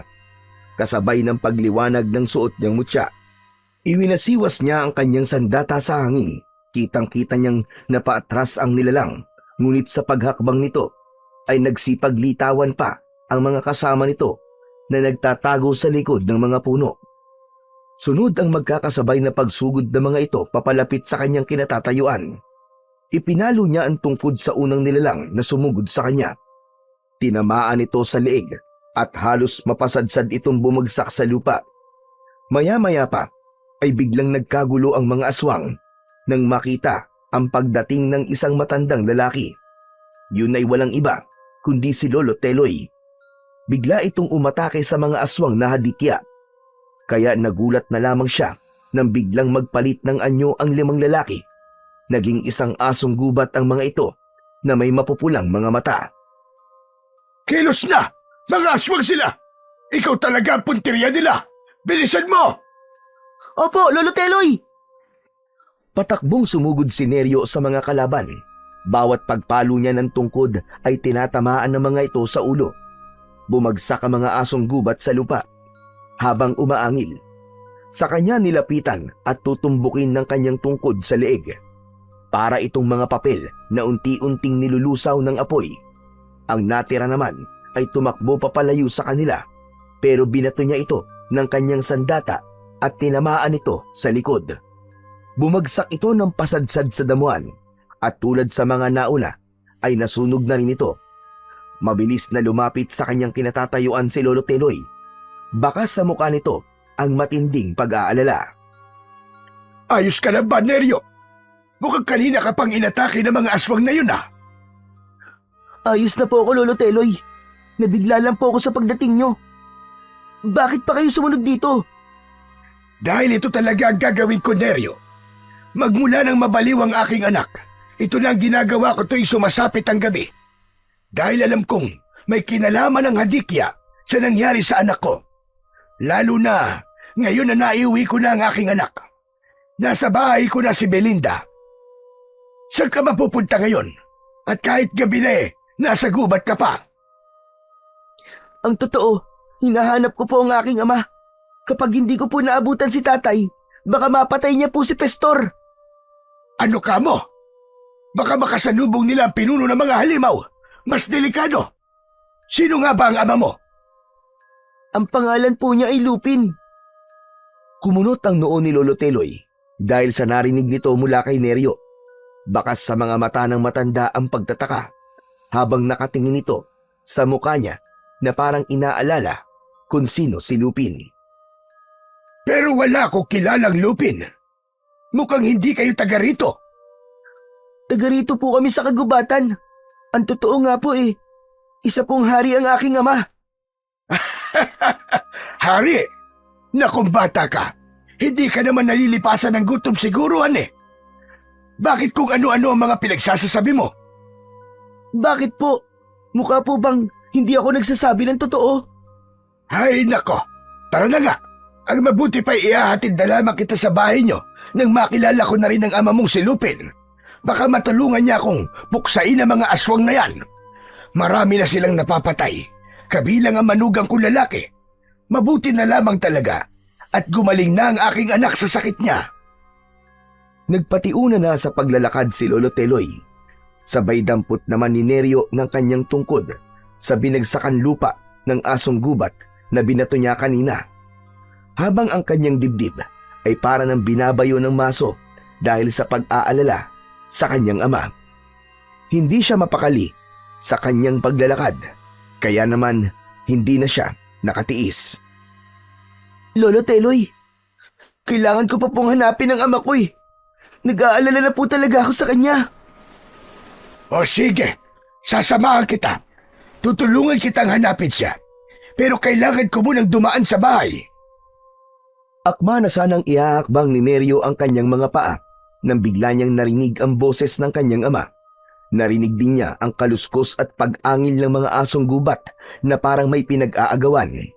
Nanggaling yun sa madilim na bahagi ng kakahuyan. Lolo! Sa gawi pong yun, doon ko po naririnig ang kanilang mga angil. Angil! Hindi na hinintay ni Neryo ang iba pang sasabihin ni Lolo Teloy. Mabilis siyang tumakbo sa pinagmumulan ng ingay. Bumundol ang kaba sa kanyang dibdib. Ngunit nabigla sila sa nadatnang eksena. 10 mga asong gubat ang nakita nilang pinagtutulungan ang kanyang ama. Sugatan na ito at maraming dugo sa katawan. Tila pinagsakluban ng langit at lupa si Neryo nang makitang hindi na halos nakakagalaw ang kanyang ama dahil sa mga pangil na bumaon sa katawan nito. Wala na siyang inaksayang pagkakataon. Mabilis siyang sumugod sa mga asong gubat at isa-isa niyang pinaghahampas ang mga ito ng kanyang tungkod. Bawat palo ay bumabagsak ang mga ito sa lupa habang umaangil na parang nasasaktan. Hindi niya tinigilan ang mga ito hanggat hindi nasusunog ang mga katawan. Sa kanya hinila ang kanyang ama papalayo sa mga nakahandusay na asong gubat. Tay! Tay, ano nangyari? Si Pestor, nasa panganib rin siya. Bigla kaming inatake ng mga taong nag-aanyong asong gubat. Mga aswang sila, anak. Tay, isasandal ko po muna kayo sa puno ng kahoy. Tatay? Tinawag mo siya tatay? Paano nangyari yon? Isa siyang leon. Lolo Teloy, siya po ang aking ama. Siya po si Lupin, ang hari ng kagubatan. Pero... Tumabi na po muna kayo, Lolo Teloy. Hindi po ako makakapayag na hindi nila pagbayaran ng ginawa nila sa ama ko. Mabilis na nilapitan ni Neryo ang mga nakahandusay na asong gubat sa lupa. Hindi pa man nakakatayo ang mga ito, ay galit na pinagpapapalo niya ang mga ito sa katawan. Magkakasunod na hampas ang kanyang ginawa. Bigla rin na tumulong si Lolo Teloy sa kanya at sa husay nito sa pakikipaglaban, ay mabilis din itong napatumba ang mga aso. Habang si Neryo naman ay panayang sulyap sa kinaroroonan ng kanyang ama dahil sa pag-aalala niya rito. Lalo pa at kitang-kita niya ang pagbulwak ng dugo sa mga sugat nito. Mga halimaw kayo! Ito na ang katapusan yung lahat! Ha! Parang tumigil ang oras sa biglang pag-ikot ni Neryo sa ere, hawak ang kanyang tungkod. Kitang-kita ang pagkalat ng kulay pulang liwanag sa paligid ng kagubatan. Mula sa kanyang sandata ay ubod lakas niyang ipinalo ito sa 2 asong gubat na tumatakbong pasugod sa kanya. Sa lakas ng epekto ng palo niya at pagbaon ng tinik sa katawan ng mga ito, ay halos maputol ang katawan ng asong gubat ng ito ay bumagsak sa lupa. Maging si Lolo Teloy ay hindi makapaniwala sa nakitang lakas ng tungkod at mutya ni Neryo. Parang mga kandila ang mga asong gubat nang matunaw ang mga ito at naglaho sa damuhan. Naging isang tubig ang katawan na may usok pang naiiwan. Sa kanya nilapitan ang kanyang ama, nahabol ang hininga habang nakasandal sa puno. Tay, wag niyo po akong iiwan. Huwag kang mamamatay, nakikiusap po ako. Tinakluban ni Neryo ng kanyang palad ang mga sugat sa katawan ng kanyang ama para pigilan ang pag-agos ng dugo nito. Narinig din niya ang pagpunit ng matanda sa suot nitong damit at mabilis na itinali yun sa katawan ng kanyang ama. Mapipigilan ng tela ang pagbulwak ng dugo sa mga sugat niya. Pero kailangan siyang madala sa bahay para malagyan ng gamot ang mga sugat niya. Masama ang epekto ng laway ng isang aswang sa katawan ng leon. Kaya Neryo, tulungan mo kung maisampa siya sa likod ko. Kailangan nating magmadali. Opo, Lolo. Si Pestor, iniligtas niya ako. Natuklasan kong hindi siya totoong asong gubat. Huwag na po muna kayo magsalita. Nakikiusap po ako. Nang maisampa na niya ang kanyang ama sa likod ng matanda, ay mabilis na tumakbo ang mga ito papunta sa bahay ni Lolo Teloy.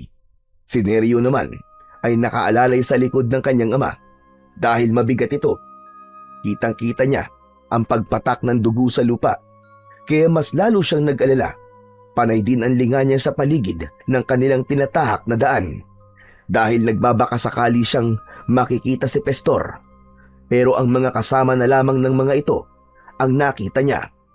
Nakahandusay yun sa lupa habang wala na ang lamang loob, kaya naisip niyang baka napahamak na rin si Pestor. Anak, si Pestor, kailangan mo siyang mahanap at wag na wag mo siyang sasaktan. Alam ko na kung bakit siya nagagalit sa akin. Huwag na po muna kayo magsalita, Tay. Mamaya ko na lamang po siya hanapin. Kailangan na muna niyong magamot. Ilang oras din ang itinakbo nila. Marating lang ang bahay ng matanda.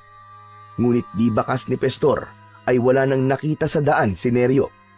Mas lalo siyang nataranta nang makita niyang lumaylay na ang ulo ng kanyang ama. Diretso ang pagpasok nila sa loob ng bahay ni Lolo Teloy habang may pagmamadaling inihiga ng matanda si Lupin sa katre.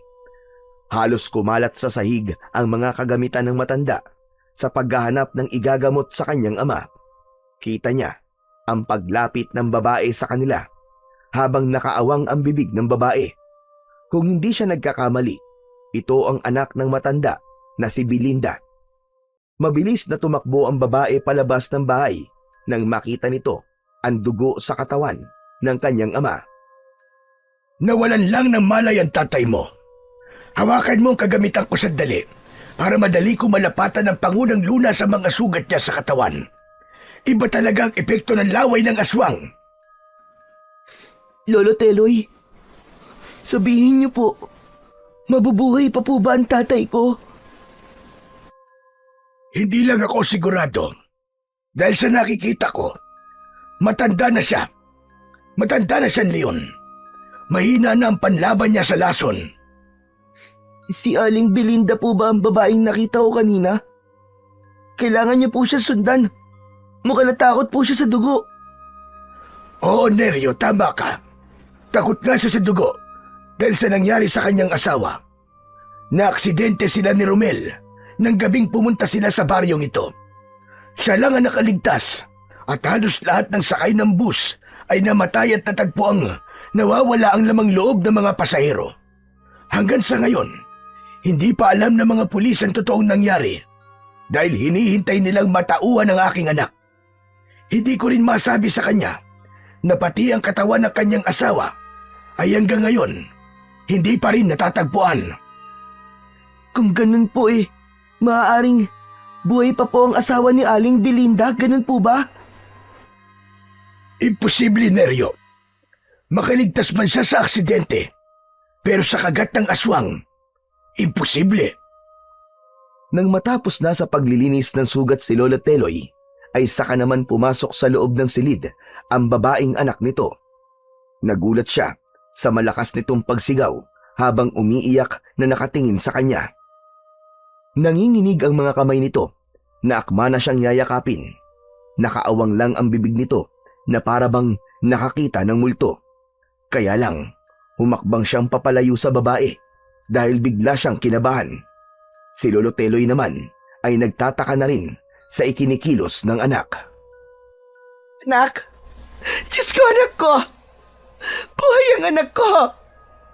Belinda, anak, anong pinagsasasabi mo? Siya ang anak ko, itay. Siya si Santino, ang anak ko. Nagkakamali po kayo. Hindi po ako ang anak nyo.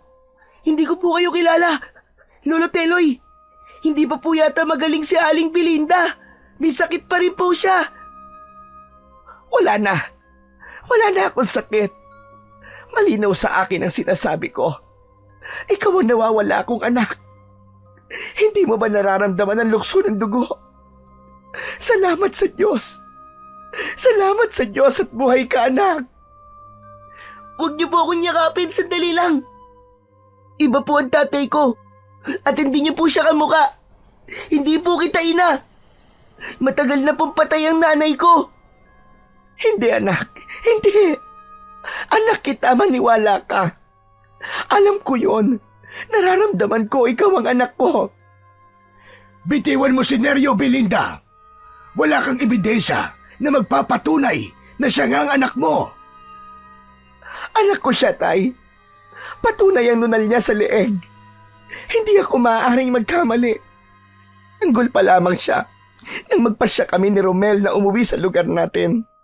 At ang leon na nakahiga sa katre niyo, tay, siya ang dahilan kung bakit kami na-aksidente. Malinaw na sa akin ang lahat. Naalala ko na siya. Naalala ko na siya ang dahilan kung bakit bigla kami bumangga sa malaking bato. May kaaway ang leon na yan at biglang tumakbo sa kalsada. Tandang-tanda ko, tay. Ang batang ito, siya ang anak ko. Siya si Santino. Bitiwan niyo po ako. Hindi po ako naniniwala sa inyo. Si tatay, siya lamang po makakapagpatunay na walang katotohanan ng mga pinagsasasabi niyo. Tuluyan na ngang napalugmok sa sahig na gawa sa kawayan si Aling Belinda habang habol ang sariling hininga dahil sa labis na pag-iyak.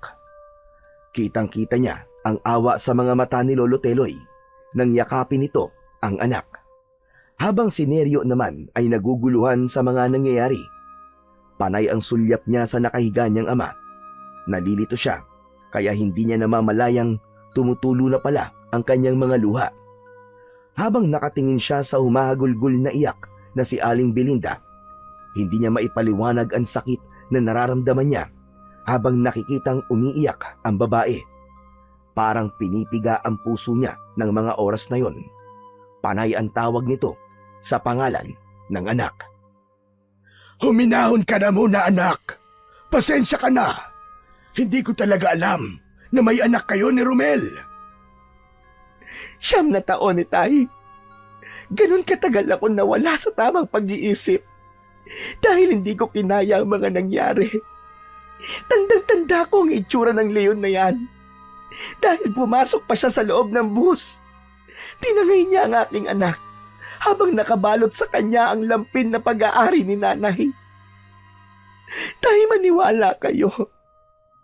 Anak ko ang batang yan. Ako ang ina niya. Nararamdaman ko yun. Alam ko na siya ang aking anak. Pero mahirap para kay Neryo ang tanggapin ang mga sinasabi mo. Hindi siya ordinaryong bata na lumaki sa magandang kapaligiran. Ang kilos niya ay parang sa leon na. Hintayin nating magising ang kanyang ama na si Lupin. Sana nga ay magising pa siya. Dahil sa oras na malaman kong pinatay niya ang anak ko, ako mismo ang papatay sa kanya. Hindi makapagsalita si Neryo Naupo na lamang siya sa tabi ng kanyang ama. Umaasa siyang magsasabi ng totoo ang kanyang ama. Alam niyang sasabihin na ng kanyang ama ang buong katotohanan kanina bago pa lumitaw ang mga aswang. Halos hindi siya nakahinga at hindi inalis ang tingin kay Aling Belinda. Hawak pa rin ito ang sariling dibdib habang umiiyak. Nararamdaman niya ang paghihirap ng kalooban nito. Maging ang sakit ng pinagdaanan nito sa nangyaring aksidente dahil patunay ang malalaking peklat nito sa katawan. Hindi niya alam ang gagawin kung sakaling malantad sa kanya ang katotohanang ina nga niya, si Aling Belinda. Matyagang nagbantay si Neryo sa tabi ng kanyang ama hanggang sa gumalaw si Lupin sa pagkakahiga nito. Napaunat sa pagkakaupo si Neryo at naluluhang nahawakan ang malamig na paa ng kanyang ama. Tay, Anak, nasan tayo? Tay, nasa bahay po tayo ni Lolo Teloy. Kailangan na nating umalis. Bilisan mo, anak. Tay, sandali lang. Sariwa pa po ang mga sugat niyo sa katawan. Saka bakit po tayo aalis? Natatakot po ba kayong malaman ko ang buong katotohanan? Neryo. Neryo, anak. Tay, huli na po kayo. Alam ko na po ang totoo. Nandito rin po ang anak ni Lolo Teloy na si Aling Belinda. Galit na galit po siya sa inyo. Dahil kayo raw po ang dahilan kung bakit nasira ang pamilya niya. Nabaliw po si Aling Belinda dahil sa ginawa niyo. Kayo daw po may kasalanan. Wala akong kasalanan, anak. Walang may gusto sa nangyari. Nasa gitna ako ng laban sa pagitan ng mga aswang na hadikya. Balak nilang atakihin ang bus na sinasakyan nila. Pinigilan ko lang sila, anak. Alam ni Bathala kung ano ang ginawa ko. Inililigtas ko lamang sila sa kamay ng mga aswang. Mag-isa lang ako kontra sa 20 mga halimaw. Nilabanan ko sila. Ang buong akala ko ay patay na ang nanay mo. Kaya kita kinuha sa kanyang kadungan. Ang pagkakamali ko lamang ay nawalan ako ng lakas ng loob para sabihin sa iyo ang buong katotohanan. Tay! Tay, bakit? Bakit niyo po ako pinaniwalang kayo ang tatay ko? Patawarin mo ko, anak. Iniisip ko na kung aalagaan kita, ay makakabawi na ako sa mga buhay na hindi ko nailigtas. Mahal na mahal kita, anak, at alam mo yan. Ito lang ang alam kong sa tingin ko ay tama. Hindi naman kita ipagkakait sa kanila. Malaya ka na, anak, na pumili kung sino ang sasamahan mo. Sa tingin niyo po ba ganun lang kadali yun? Ang hirap, tay. Kayo ang tatay ko at kailangan ko mamili sa inyong dalawa. Hindi ko po kaya, hindi ko magagawa. Masakit din ito sa akin, anak. Dahil minahal kita at itinuring kita parang isang tunay na anak. Kahit na punong-puno ako ng kasinungalingan sa iyo. Pero yun ang alam kong tama. At yun ang kailangan. Anak, sila ang dapat mong makasama. Sila ang totoo mong kadugo. Bumangon ng dahan-dahan ang kanyang ama. Sakto naman ang pagpasok sa silid ni Lolo Teloy at Aling Belinda na narinig ang mga sinabi ni Neryo. Si Neryo lamang ang naririnig nilang nagsasalita. Pero sapat na para malaman nilang alam na ni Neryo ang buong katotohanan. Nay, Diyos ko, salamat sa Diyos. Ibinalik niyo ang anak ko. Nay, kayo raw po ang nanay ko. Oo, anak. Ako nga ang iyong ina. Anak ko. Mahigpit silang nagyakap na mag-ina. Napaluhod sa sahig si Lolo Teloy sa labis na kasiyahan, habang si Lupin ay tahimik na napaluwa sa isang tabi. Kitang-kita sa mga mata nito ang nararamdamang sakit habang nakikita ang pagyakap ni Neryo sa babae. Maraming salamat sa pagkakaligtas mo sa anak ko. Pero hindi ko alam kung kailan kita mapapatawad. Nay, wala pong kasalanan si tatay. Aksidente po yun. Paano mong nasabi, anak? Ikinuwento ni Neryo ang buong katotohanan sa kanyang ina. At sa sobrang tuwa nito, ay nayakap nito ang kanyang ama na si Lupin. Kahit medyo nasasaktan pa ito dahil sa sugat sa katawan, bigla namang nagsalita si Lolo Teloy para mas maintindihan ni Aling Belinda kung bakit nalaman ni Neryo ang buong katotohanan. Dahil sa tagal na nilang magkasama ni Lupin, Belinda, naiintindihan na ni Neryo kung ano ang sinasabi ng leon. Kahit siya lamang ang nakakarinig sa boses ng leon. At kaya natin naiintindihan ang mga sinasabi ni Neryo ay dahil naman sa epekto ng kapangyarihang taglay ng mutya ng batong buhay. Napasulyap si Neryo sa gawin ni Lupin nang bigla itong magsalita at bumaba sa katre habang nakatingin sa mga mata ni Neryo. Kahit paika-ika ito sa paglalakad, ay sinikap pa nitong lumapit sa may pintuan at kinausap ang anak. Neryo, anak, kailangan nating mahanap si Pestor. Bakit, Tay? Pagkatapos niya kayong saktan? Bakit, apo ko? Anong sinasabi ni Lupin sa'yo? Hahanapin daw po namin si Pestor na muntik nang pumatay sa aming dalawang mag-ama. Abay, bakit daw? Anak, kailangan malaman ng nanay mo na buhay pa ang asawa niya. Ang totoo mong tatay, anak. Buhay si Romel. Ano po? Buhay ang ama ko? Anong sabi mo? Buhay si Romel? Opo, Nay. Pero, nasan po si tatay? Siya ay walang iba, kundi si... Hindi na natapos ni Lupin ang mga sasabihin nito kay Neryo nang biglang bumukas ang pinto ng balkonahe ng bahay ng matanda at iniluwa ang sugatang si Pestor. Mabilis na nilapitan ni Neryo ang asong gubat habang nakahandusay ito sa sahig. Para sana ay paluin ng hawak niyang tungkod. Subalit nagulat sila nang makita ang pagbabagong anyo ng asong gubat. Isang lalaking walang suot na damit ang tumambad sa kanilang paningin. Yakap-yakap nito ang sariling katawan habang may malalim na sugat sa braso at sa likod. Nalaman kong isang aswang si Pestor. Nakaligtas siya sa aksidente. Bigla siyang nagpalit ng anyo nang tumama ang kanyang ulo sa bato. Nawala ang kanyang alaala mula ng aksidenteng yun. At nang matauhan siya, ay iniligtas niya ako laban sa mga aswang na hadikya. Muli siyang naging asong gubat nang magpahabol siya sa mga aswang na hadikya. Napataklob ng palad sa bibig si Aling Belinda nang makilala nito ang asawa.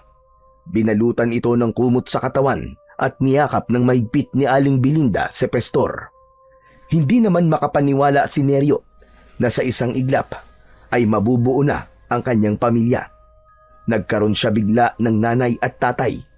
Kaya lang, may kirot sa isang bahagi ng puso niya. Mapapawalay naman siya sa kanyang ama na una niyang nakasama.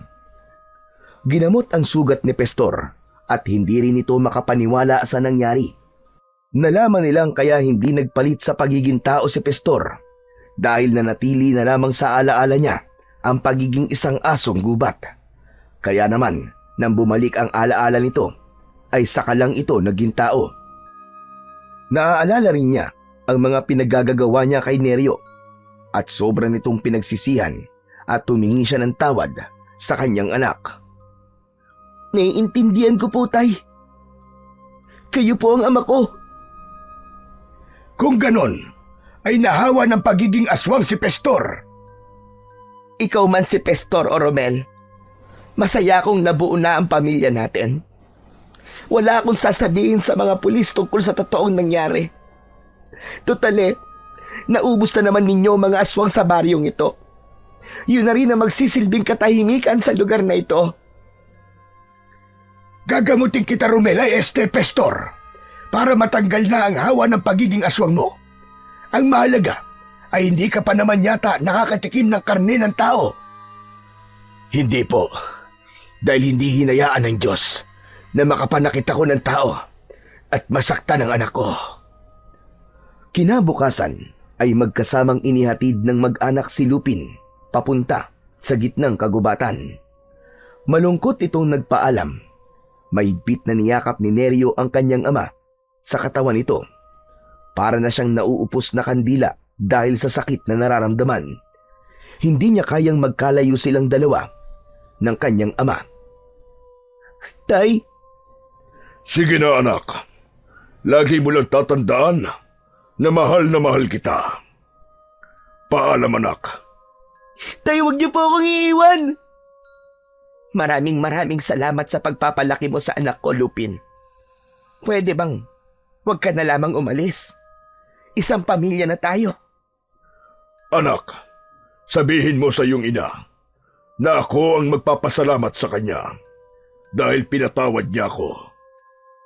Tay, hindi ko po kayang mapawalay kayo sa akin. Pero matatakot ang mga tao sa akin, anak. Baka saktan lang nila ako dito at dalhin sa kulungan ng mga hayop. Nay, tay, ang sabi po ni Ama, baka daw po saktan siya ng mga tao kung mananatili siya dito sa atin. Kung yun lamang ang inaalala mo, kaibigan, kami ang sasama sa'yo. Tutal, sanay na rin naman ako mabuhay sa gubat. Ako naman pabor sa akin kung sa gubat na tayo titira. Dahil malapit sa halamang gamot, madali kitang magagamot, Pastor. Ako naman po, kung saan sasaya ang pamilya ko, doon din ako.